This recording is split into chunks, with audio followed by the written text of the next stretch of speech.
Ligayang pagdating sa Pangdiosesanong Dambala at parokya ng Mahal na Birhen ng Santissimo Rosario, Reina del Caracol. Ang buwan ng Agosto ay inilalaan para kay San Agustin, ang nagtatag ng Ordeng Agustino. Ito ay pagpapakita ng ating malalim na debosyon sa isa sa mga ama at doktor ng pananampalatayang Katoliko. Si San Agustin, sa kabila ng kanyang makasalanan na nakaraan, ay nagbago, nagbalik loob, at naging isa sa mga pinakadakilang ama ng simbahan. Naway maging inspirasyon ito sa bawat isa sa atin na sa gitna ng ating kahinaan ay may laging pintuan ng awa at pag-asa mula sa Diyos. Upang simulan ang ating banal na gawain, akin pong inaanyayahan ng ating katuwang na pari, Reverendo Padre King Eliezer Peñaranda, upang pangunahan tayo sa panalangin.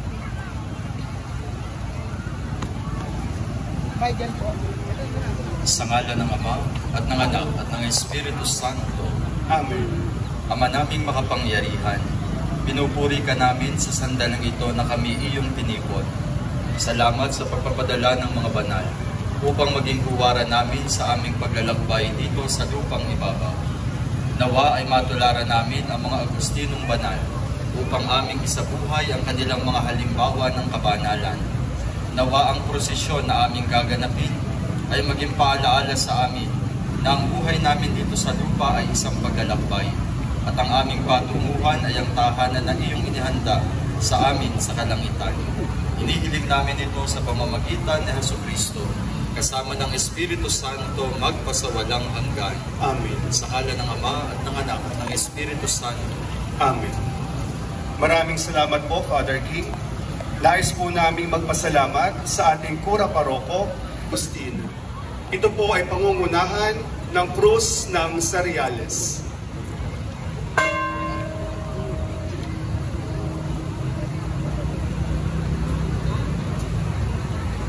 Señor San Jose, Protector de la Orden de San Agustin.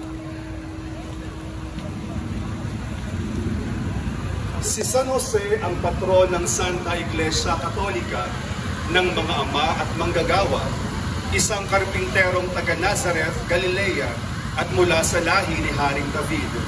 Kabiyak ng puso ng mahal na Birheng Maria at tumayong ama ng Panginoong Jesucristo. Nang malaman niyang mula sa isang anghel sa kanyang panaginip na ang pinagbubuntis ni Maria ay lalang ng Espiritu Santo, ay taos-puso niyang inako ito bilang asawa hanggang isinilang ng Birhen si Jesus sa Bethlehem.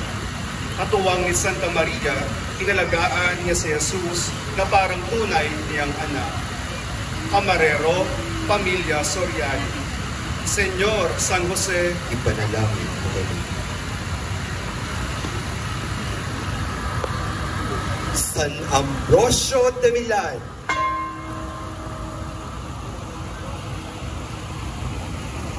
Obispo de la Santa Iglesia, teologo y orador. Naging obispo siya sa lungsod ng Milan, Italia. Hindi nabigo ang mga taga-Milan dahil sa sipag at tiyaga ng bagong obispo na talagang mapagmahal sa mga dukha at mahusay na pastol at guro sa kanyang mga pinamamahalaan. Isa ring pantas at doktor ng simbahan sa San Ambrosio dahil sa maraming turo niya na isinulat sa salitang Latin tungkol sa Biblia, sa pagbabari, sa mga doktrina at maging sa mga awitin. Sa pangangaral ni San Ambrosio, ang kabataang si San Agustin na noon ay naguguluhan pa sa kanyang buhay ay nagkaroon ng bagong sigla at inspirasyon na maging Kristiyano. Camarero, Ginoong James Conrado, San Ambrosio de Milan, ipanalangin mo kami.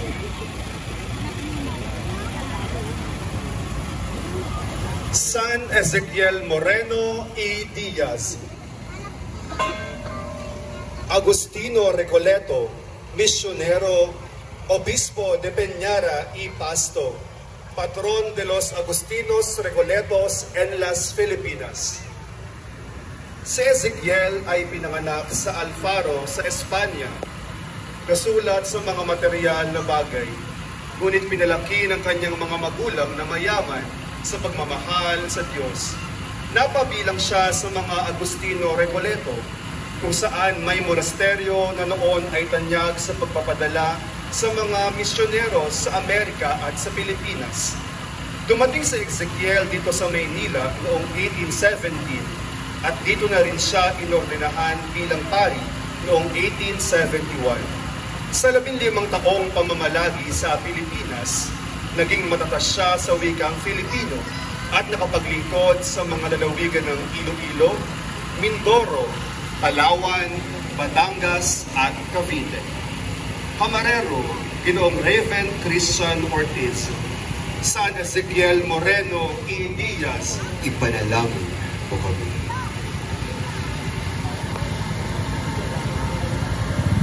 Santa Magdalena de Nagasaki, Agustina Recoleta, Virgen y Martir, patrona de la Tercera Orden de los Agustinos Recoletos. Sa pagdaong ng misyonerong Agustinong Recoleto sa bansang Hapon, sa panahon ng pag-uusig, si Santa Magdalena ay naging instrumento ng pagpapalaganap ng Kristyanismo. Siya ay naging tagapagsalin ng wikang Nihongo para sa mga katekistang Espanyol. Tumulong din siya sa mga Dominikano sa kanilang pagpapahayag ng mabuting balita. Suot ang abito ng mga Agustinong Recoleto, siya ay nagpahayag ng pananampalatayang Kristiyano at isinuko ang sarili upang hindi matuon sa mga kasama ang pansin ng otoridad.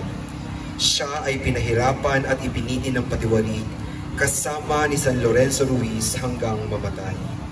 Mapapansin ang hawak niyang dahon ng palmera na sumasagisag sa kanyang pagkamartir at isang buslo na sisidlan ng mga gamit ng isang katekista. Camarero, Ginoong Joshua at Jillian Pugay Ko, Santa Magdalena de Nagasaki, ipanalangin mo kami.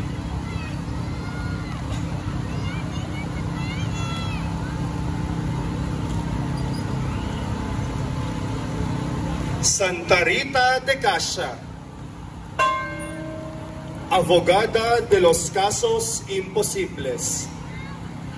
Sa pagkamatay ng kanyang asawa at 2 anak, itinuloy ni Rita ang kanyang naudlot na hangaring maging isang Agustina.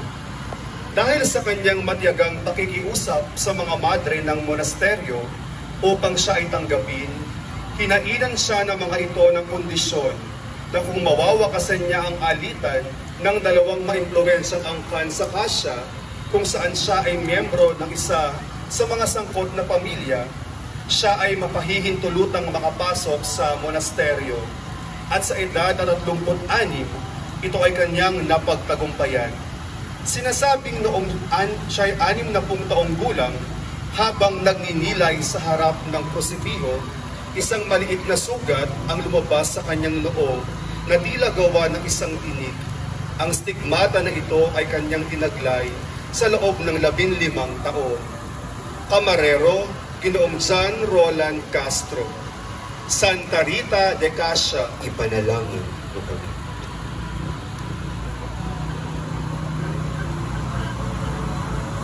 Santa Clara de la Cruz de Montefalco, Virgen, Monja y Abadesa,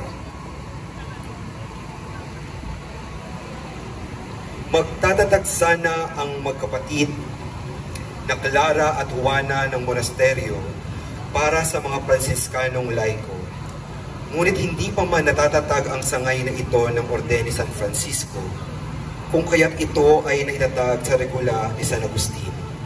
Si Clara ay nakaranas ng mahabang pangitain at pinakatanyag sa mga ito ay ang minsang pagkasalubong niya kay Jesus na pasa ng krus. Tinanong niya si Jesus kung saan ito tutungo. Sumagot ito, hinahanap ko ang isang lugar kung saan maaaring itulos ang aking krus. At ito ay nagtapuan ko sa iyong puso. Kaya nang siya'y mamatay, Ipinasuri ng mga madre ang kanyang mga labi at natagpuan nila sa kanyang puso ang imahe ng isang krus at ilang instrumento ng pagpapakasakit ng Panginoon. Camarero, Ginoong John Martin Cruz, Santa Clara de Montefalco. Ipanalangin mo kami.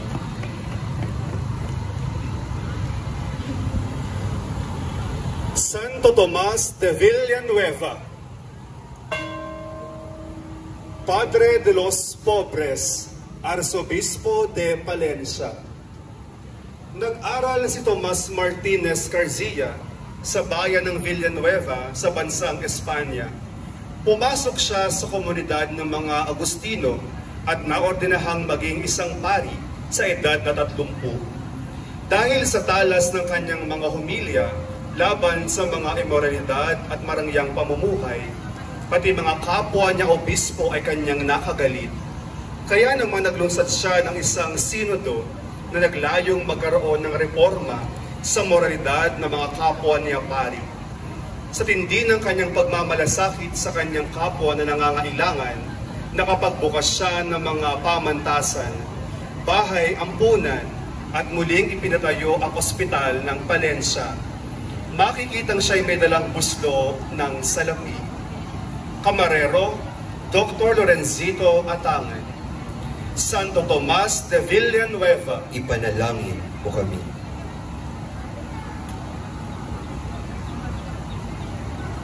San Guillermo de Ermitaño,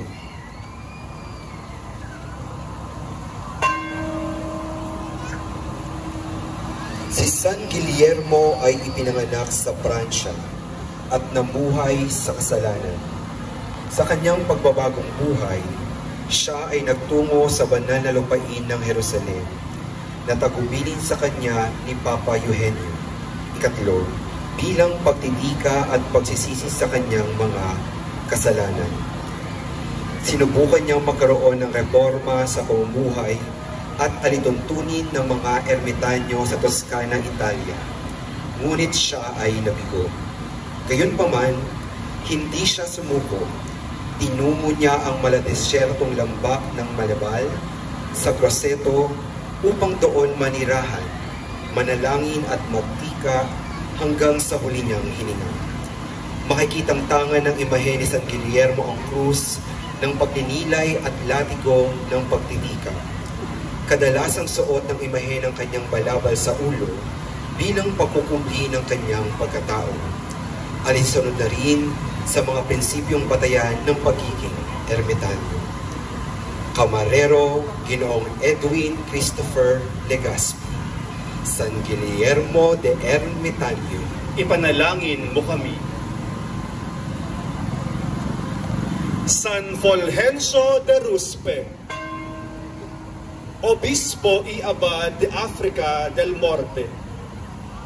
Nang si Fulgencio ay hinirang na maging obispo, nagtatag siya ng di mabilang na monasteryo sa Africa na nakabatay sa regula ni San Agustin.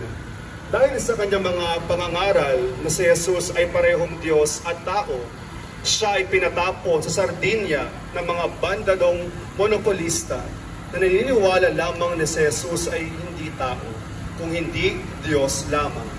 Ang pagkakatapong iyon ang nagdulot pa rin ng pagkakatatag ng mga monasteryo sa Sardinia. Sa panunungkulan ni Hilderico, na isang katolikong bandalo, si Fulgencio ay pinabalik sa Ruspe at noonan niya nagawang mapasampalataya kay Jesus na Diyos at tao ang mga monopolista. Bilang teologo, ang kanyang mga naisulat bilang pagsang-ayon sa mga naisulat ni San Agustin ay naging tanyag. Dahil tulad ni San Agustin, kanyang binigyang diin ang pangangailangan ng tao ng grasya ng Diyos upang makapasok sa kalangitan. Totohanang ayaw paniwalaan ng mga Ariano at Pelagio. Camarero, Ginoong Romel de Rofrente at Ginoong Czar Luis Serrero. San Fulgencio de Ruspe, ipanalangin mo kami.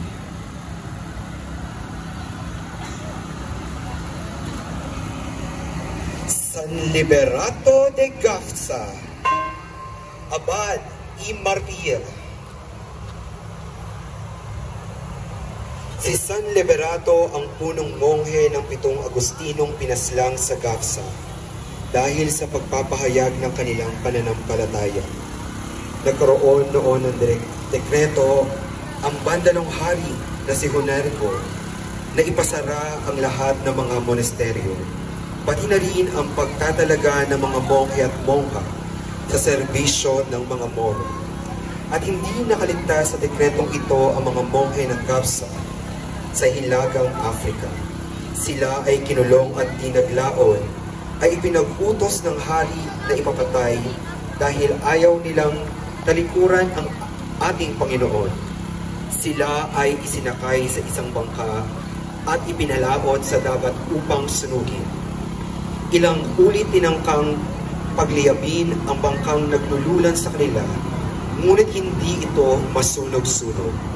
Sa huli, ipinasya na ng hari na sila ibalik sa dalampasigan upang doon ay paghahampasin ng sagwan sa ulo hanggang sa mamatay.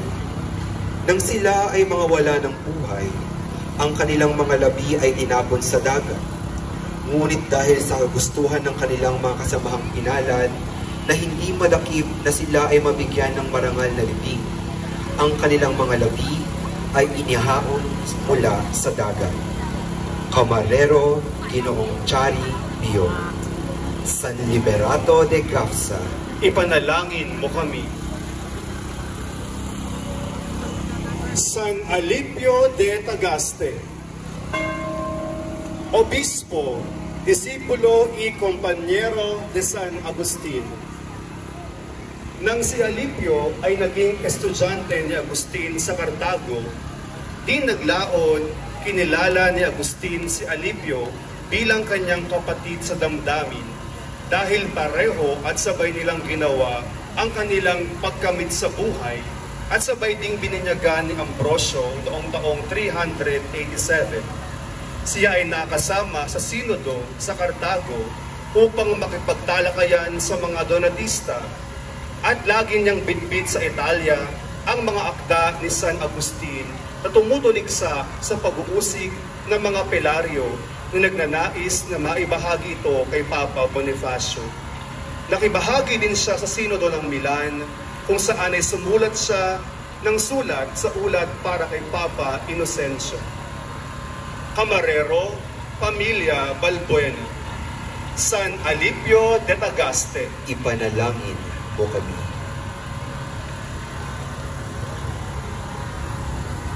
Santa Monica de Tagaste,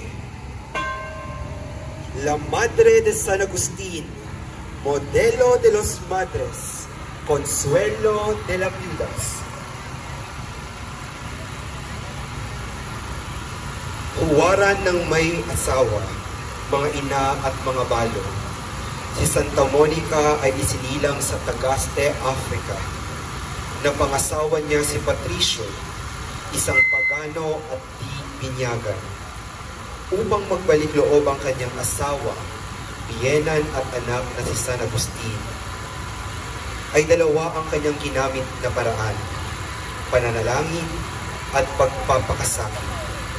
Bumalik sa landas ang kanyang anak sa pamamagitan ng kanyang panalangin at pangaral ni San Ambrosio, ang banal na obispo ng Milan.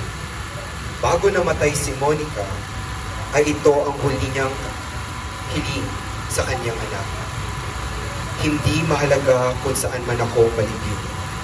Saan ka man makarating, ay huwag mo akong kalimutang ipagdasal sa altar ng Panginoon. Camarero, Ginoong Nilmark Bakiran, Santa Monica de Tagaste, ipanalangin mo kami. San Agustin ng Hipona, Padre y Doctor de la Santa Iglesia, Obispo, Fundador de la Orden Agustino, ang festejado. Isinilang si Agustin noong Nobyembre 13, 354 sa Tagaste, Africa, sa paganong ama at sa Kristiyanong ina na si Santa Monica. Si Agustin noon sa bahagi ng kanyang buhay ay isang pasaway na kabataan na nagbalik loob sa Diyos dahil sa walang patid na pananalangin ng kanyang inang si Santa Monica. Nabinyagan siya, naging pari, naging obispo. Bilang isang masipag na manunulat, sumulat siya ng mahigit 300 na sermon, 500 liham at marami pang laghalain sa iba't ibang paksa.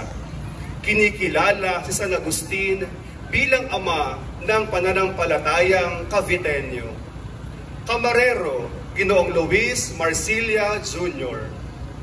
San Agustin, Ipanalangin mo kami. Nuestra Señora de la Consolación y Corría, Patrona y Reina, Madre de la Orden de San Agustin.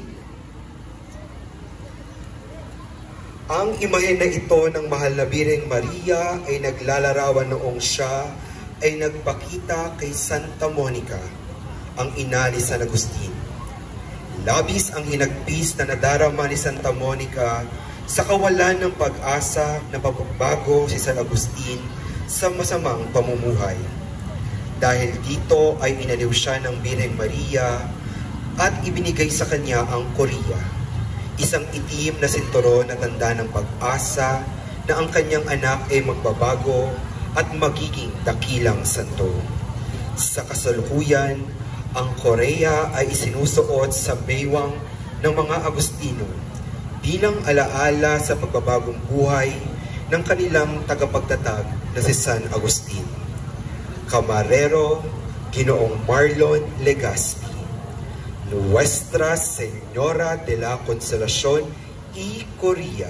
Ipanalangin mo kami. Ang lahat po ay naanayahang sumama sa ating banal na prosesyon.